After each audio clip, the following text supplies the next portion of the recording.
ರಂಗನಾಥಪುರ ಶಾಖೆ ಆಯುಧ ಪೂಜಾ ಕಾರ್ಯಕ್ರಮದ ಒಂದು ತುಣುಕು ನೋಟ. ನಾವು ಮೊದಲನೇದಾಗಿ ಚಪ್ರ ಹಾಕೋದಕ್ಕೆ ಬಕೆಟಲ್ಲಿ ಮಣ್ಣು ಮತ್ತು ಗಳಗಳನ್ನ ತಗೊಂಡೋಗಿ ನಿಲ್ಲಿಸಿ ಗಳಗಳನ್ನೆಲ್ಲ ಕಟ್ಕೊಡ್ತಾ ಇದ್ವಿ. ಶ್ರೀನಿವಾಸ್ ಅವರು ತುಂಬ ಉತ್ಸಾಹದಲ್ಲಿ ಎಣ್ಣೆ ಹಾಕ್ಕೊಂಡ್ಬಿಟ್ಟು ಗಳಗಳನ್ನೆಲ್ಲ ಕಟ್ಟಿದ್ರು, ತುಂಬ ನೀಟಾಗಿ ಸೊಗಸಾಗಿ ಮತ್ತು ಅಚ್ಚುಕಟ್ಟಾಗಿ. ಹಾಗೆ ಬಂದೋಬಸ್ತಾಗಿ ಗುಟ್ಟು ಮತ್ತು ಗಳಗಳನ್ನೆಲ್ಲ ಕಟ್ಟಿದರು. ಹಾಗೆ ಗರಿ ಥರ ಕಾರ್ಯಕ್ರಮಕ್ಕೆ ಹೋದ್ವಿ. ಶ್ರೀನಿವಾಸ್ ಹಾಗೂ ಮನೋಹರವರು ಮುಂದಾಳತ್ವದಲ್ಲಿ ಗರಿಗಳನ್ನ ತಗೊಂಬಂದು ಚಪ್ರವನ್ನು ಹಾಕ್ತಾ ಇದ್ವಿ. ಗೂಟುಗಳಿಗೆ ಗರಿಗಳನ್ನ ಎಳಿತಾ ಇದ್ವಿ. ಹಾಗೆ ನಮ್ಮ ಅಗ್ನಿಯವರು ಮಾವಿನ ತೋರಣವನ್ನು ರೆಡಿ ಮಾಡ್ಕೊಳ್ತಾ ಇದ್ರು ತುಂಬ ಉತ್ಸಾಹದಲ್ಲಿ. ಹಾಗೆ ಗರಿಗಳನ್ನ ಹಾಕ್ಕೋತಾ ಇದ್ವಿ. ಹಾಗೆ ಗೂಟುಗಳಿಗೆ ಗರಿಗಳನ್ನ ಎಣಿತಾ ಇದ್ವಿ. ಮನೋಹರವರು ತುಂಬ ಉತ್ಸಾಹದಲ್ಲಿದ್ದರು. ಹಾಗೆ ಯಾವುದೋ ಫೋನ್ ಬಂತು ಅಂತ ಹೊರಟರು. ಹಾಗೆ ನಾವು ನಮ್ಮ ಮೇಸ್ತ್ರಿ ಗೂಟುಗಳಿಗೆ ಗರಿಗಳನ್ನ ಎಣಿತಾ ಇದ್ವಿ. ಯಾಕೆಂದರೆ ಚಪ್ರ ತುಂಬ ಸುಂದರವಾಗಿ ಕಾಣಬೇಕು, ಹಾಗೆ ಆಕರ್ಷಣೀಯವಾಗಿ ಇರಬೇಕು ಅಂತ ಹೇಳಿ ನಾವು ಗೂಟುಗಳಿಗೆ ಗರಿಗಳನ್ನ ಹೆಣಿತಾ ಇದ್ವಿ, ಹಸೆ ಗರಿಗಳನ್ನ ಹಾಕ್ತಾ ಇದ್ವಿ ನೋಡಿ. ಹಾಗೆ ಚಪ್ರಕ್ಕೆ ಮೇಲ್ಗಡೆ ಹಸಿ ಗರಿ ಹಾಕಿದರೆ ವೇಟ್ ಆಗುತ್ತೆ ಅಂತ ಹೇಳಿ ನಾವು ಒಣಗರಿನ ಹಾಕ್ಬಿಟ್ಟು ಅದ್ರ ಮೇಲೆ ಮತ್ತೆ ಹಸಿ ಗರಿಗಳನ್ನ ಹಾಕೋತಾ ಇದ್ವಿ. ಹಾಗೆ ಡ್ರೈವರ್ ಮಂಜುನಾಥನವರು ಕಾಯಿಗಳನ್ನ ಸುಲಿಯೋದಕ್ಕೆ ತುಂಬ ಇದರಲ್ಲಿ ಸುಳ್ಕೋತಾ ಇದ್ರು. ಕಾರಣ ಏನಂದರೆ ಬೆಳಿಗ್ಗೆ ಬಂದರೆ ಯಾರೂ ಬರೋದಿಲ್ಲ, ನಾನೇ ಮಾಡಬೇಕಾಗುತ್ತೆ ಅಂತ ಹೇಳಿ ಬೇಗ ಕಾಯಿಗಳನ್ನ ಹಣಿ ಮಾಡ್ಕೊತಾ ಇದ್ರು. ಅವರು ತುಂಬ ಹೆಲ್ಪ್ಫುಲಿ ಆಗಿದ್ದರು. ಹಾಗೆ ನಮ್ಮದು ಒಂದು ಸೆಲ್ಫಿ ವಿಡಿಯೋ ಇರಲಿ ಅಂತ ನೋಡಿದರೆ ಮನೋಹರವರು ತುಂಬ ಒಂದು ಒಳ್ಳೆ ಹಾಡಿಗೆ ಡ್ಯಾನ್ಸ್ ಮಾಡ್ತಾಯಿದ್ರು, ತುಂಬ ಜೋಶಲ್ಲಿದ್ದರು ಅಂತ ಕಾಣಿಸುತ್ತೆ. ಹಾಗೆ ಶ್ರೀನಿವಾಸ್ ಅವರು ಅದಕ್ಕೆ ಜಾಯಿನ್ ಆದರು ನೋಡಿ. ನೆಕ್ಸ್ಟ್ ಬಂದಿದೆ ಬೆಳಿಗ್ಗೆ ಮೊಹಮ್ಮದ್ ಅಶ್ಫಕ್ ಮೇಸ್ತ್ರಿ ಅವರು, ಹಾಗೆ ನಾವು, ಹಾಗೆ ದಾದಾಪಿರವರು, ಮನೋಹರವರೆಲ್ಲ ಸೇರ್ಕೊಂಡು ಪ್ರಸಾದ ಕಣಿ ಮಾಡ್ಕೊತಾ ಇದ್ವಿ. ಇಲ್ಲಿ ಪೂಜೆಗೆಲ್ಲ ರೆಡಿ ಮಾಡಿ ಸಿದ್ಧ ಮಾಡ್ಕೊಳ್ತಾ ಇದ್ರು. ಹಾಗೆ ಕ್ರಾಂತಿವೀರ ಹಾಗೆ ಮುರಳೀಧರವರು ಪೂಜೆಗೆ ಹೂವು ಮತ್ತು ಅಲಂಕಾರದ ಜವಾಬ್ದಾರಿನ ತಗೊಂಡಿದ್ರು. ಹಾಗೆ ಪೂಜೆಗೆ ನಮ್ಮ ಆಯುಧಗಳಾದಂಥ ಪಿನ್ನು, ಡಿಸ್ಕು, ಇನ್ಸುಲೇಟರ್ಸು, ಹಾಗೆ ಕಟ್ಟರ್ಸು, ಕಟಿಂಗ್ ಪೇಯರ್ಸು ಎಲ್ಲ ಇಟ್ಟು ಶುದ್ಧವಾಗಿ ನಾವು ಇದು ಮಾಡ್ಕೊತೀವಿ. ಯಾಕೆಂದರೆ ಅದರಿಂದ ಯಾವುದೇ ವಿಘ್ನಗಳು ಆಗಬಾರ್ದು ಅಂತ ಹೇಳಿ ಮಾಡಿದ್ವಿ ನೋಡಿ. ರೆಡಿ ಆದಮೇಲೆ ಈ ರೀತಿ ಕಾಣ್ತಾ ಇತ್ತು. ಅದಾದಮೇಲೆ ನಾವು ಪಂಚಾಮೃತಕ್ಕೆ ರೆಡಿ ಮಾಡ್ಕೊತಿದ್ವಿ.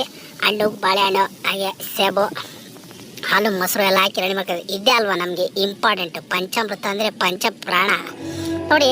ಎಲ್ಲ ರೆಡಿಯಾಗಿ ಸಿದ್ಧತೆಯನ್ನು ಮಾಡ್ಕೊತಾ ಇದ್ವಿ. ಇಷ್ಟು ಅಲಂಕಾರವಾಗಿತ್ತು. ಬಂದರು ನೋಡಿ, ಸ್ವಾಮಿಗಳು ಬಂದು ಪೂಜೆ ಮಾಡೋದಕ್ಕೆ ಸ್ಟಾರ್ಟ್ ಮಾಡ್ಕೊಂಡ್ರು. ಪೂಜೆ ಮಾಡಬೇಕಾದ್ರೆ ಎಲ್ಲರೂ ಸೈಲೆಂಟಾಗಿ ತುಂಬ ಭಕ್ತಿಯಿಂದ ತಮ್ಮ ಇಷ್ಟಾರ್ಥಗಳು ನೆರವೇರಲಿ ಅಂತ ಹೇಳಿ ಪೂಜೆ ಕೈ ಮುಕ್ಕೊಂಡು ನಿಂತ್ಕೊಂಡಿದ್ರು. ಅದಾದ ತಕ್ಷಣ ಮಂಗಳಾರತಿ ಆಯಿತು. ಮಂಗಳಾರತಿ ಆದಮೇಲೆ ನಿಂತಿದ್ದೆ ನೆಕ್ಸ್ಟ್ ನಾಳೆ ನಮ್ಮದು ಕುಂಬಳಕಾಯಿ ಹೊಡೆಯೋ ಪೂಜೆ. ಕುಂಬಳಕಾಯಿನ ಹೊತ್ಕೊಂಡು ಕ್ರಾಂತಿವೀರ ಪರಮಣ್ಣವರು, ಸತೀಶ್ ಮೇಸ್ತ್ರಿ ಅವರು, ಪ್ರಭಾಕರ್ ಅವರು, ಹಾಗೆ ಶ್ರೀನಿವಾಸ್ ಅವರು 4 ಕುಂಬಳಕಾಯಿನ ಹಿಡ್ಕೊಂಡಿದ್ರು. ಈಡ್ಗಾಯಿ ಹೊಡೆಯೋದಕ್ಕೆ ಮನೋಹರವರು ಕಾಯಿನ ಹಿಡ್ಕೊಂಡು ಮುಂದೆ ಕರ್ಕೊಂಡು ಹೋಗ್ತಾಯಿದ್ರು. ಬಂದ್ವಿ ನೋಡೋ ಆಫೀಸ್ ಒಂದು ರೌಂಡ್ ಹಾಕ್ಕೊಂಡು ಬಂದ್ವಿ. ಚಟ ಬಂದ್ವಿ ನೋಡಿ. ಆಫೀಸ್ ಒಂದು ರೌಂಡ್ ಮುಗಿಸ್ಕೊಂಡು ಬಂದಮೇಲೆ ಹೊಸ ಆಫೀಸಿಗೆ ಕ್ರಾಂತಿವೀರ ಅವರು ಅಷ್ಟೇ ಒಂದೇ ಏಟಿಗೆ ಹೊಡೆದ್ರು. ಹೊಡೆದ್ರು ನೋಡಿ, ಒಂದೇ ಏಟು 2 ಒಳ ಆಯಿತು. ಅದಾದಮೇಲೆ ನಾವು ಬಂದಿದ್ದೆ ಹೂವಿನಿಗೆ ನಾವು ಓಡಾಡೋಂಥ ಹೂವಿನಿಂದ ನಮಗೇನು ತೊಂದರೆ ಆಗ್ಬಾರ್ದು, ಹಾಗೆ ನಾವು ಓಡಾಡೋಂಥ ಬೈಕ್ಗಳಿಗೂ ಏನು ತೊಂದರೆ ಆಗ್ಬಾರ್ದು, ನಮಗೂ ಏನು ತೊಂದರೆ ಆಗ್ಬಾರ್ದು ಅಂತೇಳಿ ಸತೀಶ್ ಮೇಸ್ತ್ರಿ ಅವರು ಕುಂಬಳಕಾಯಿನ ಎಲ್ಲ ಬೈಕ್ಗೂ ಹೂವಿನಿಗೆ ನೀಳಿಸಿ ಎತ್ತು ಹೊಡೆದ್ರು. ಹೋಗಲಿಲ್ಲ, ಯಾರು ಸಿಗದು ಬಿಸಾಕಿದ್ರು ಆ ಕಡೆ ಒಂದು. ಅದಾದಮೇಲೆ ಬಂದಿದ್ದೆ ಶ್ರೀನಿವಾಸ್ ಅವರು ನಮ್ಮ ಹಳೆ ಆಫೀಸ್ಗೆ. ಮರಿಬಾರ್ದಲ್ಲ, ಹಳೆ ಆಫೀಸ್ ಆದ್ರೇನು ನಾವು ಓಡಾಡಿರೋದು ಬೆಳೆದಿರೋದೆಲ್ಲ ಅಲ್ಲೇ. ಹೊಡೆದ ಒಂದೇ ಏಟಿಗೆ ಹೋಯ್ತು. ಅದಾದಮೇಲೆ ನಾವು ಬಂದಿದ್ದೆ ನಮ್ಮ ಸ್ಟ್ರಕ್ಚರ್ಗೆ. ಮೇನ್ ಸ್ಟ್ರಕ್ಚರ್ ಇದು. ಸ್ಟೇಷನಿಂದ ಬಂದಮೇಲೆ ಸಪ್ಲೈ ಬರೋಂಥ ಮೇನ್ ಸ್ಟ್ರಕ್ಚರ್ ಕರೆಂಟ್ ಹೋಗಿದ್ದು. ಈ ಕುಂಬಳಕಾಯಿ ನಾನೇ ಹೊಡಿಬೇಕಂತ ನೋಡಿದೆ. ಒಂದೇ ಏಟು ಹಾಕಿದೆ, ಹೋಗಲಿಲ್ಲ, ಸಿಗದೆ ಆ ಕಡೆ ಈ ಕಡೆ 2 ಡೋಲ್ ಮಾಡಿಟ್ಟು ಆಮೇಲೆ ಈಡ್ಗಾಯಿ ಹೊಡೆದ್ರು ನೋಡು. ಸತೀಶ್ ಮೇಸ್ತ್ರಿ ಒಂದೇ ಏಟು ಹೊಡೆದ್ರು. ಆಮೇಲೆ ಬಂದು ಎಲ್ಲ ಶಾಂತಿ ಆಯ್ತು ಅಂತ ಹೇಳಿ ನಾವು ಮತ್ತೆ ದೇವಿಗೆ ಕೈ ಮುಗಿದ್ಬಿಟ್ಟು ಮಾಡಿರೋಂಥ ಪಂಚಾಮೃತ ಪ್ರಸಾದಗಳನ್ನೆಲ್ಲ ತೊಗೊಂಡು ರೆಡಿಯಾಗಿ ಕುತ್ಕೊಂಡಿದ್ವಿ. ಅದಾದಮೇಲೆ ಇನ್ನೂ ಏನೋ ಒಂದು ಕೊರತೆ ಇದೆಯಾ ಅಂತೇಳಿ ನೋಡಿದ್ವಿ. ಶಾಂತಿ ಮಾಡಬೇಕಲ್ಲ, ಅದಕ್ಕೆ ಮರಿ ಹೊಡೆದ್ವಿ.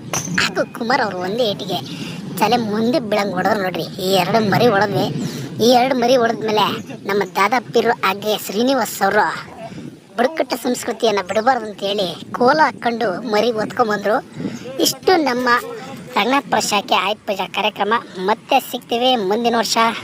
ಜೈ ಹಿಂದ್, ಜೈ ಕರ್ನಾಟಕ ಮಾತೆ, ಜೈ ಪವರ್ ಆರ್ಮಿ.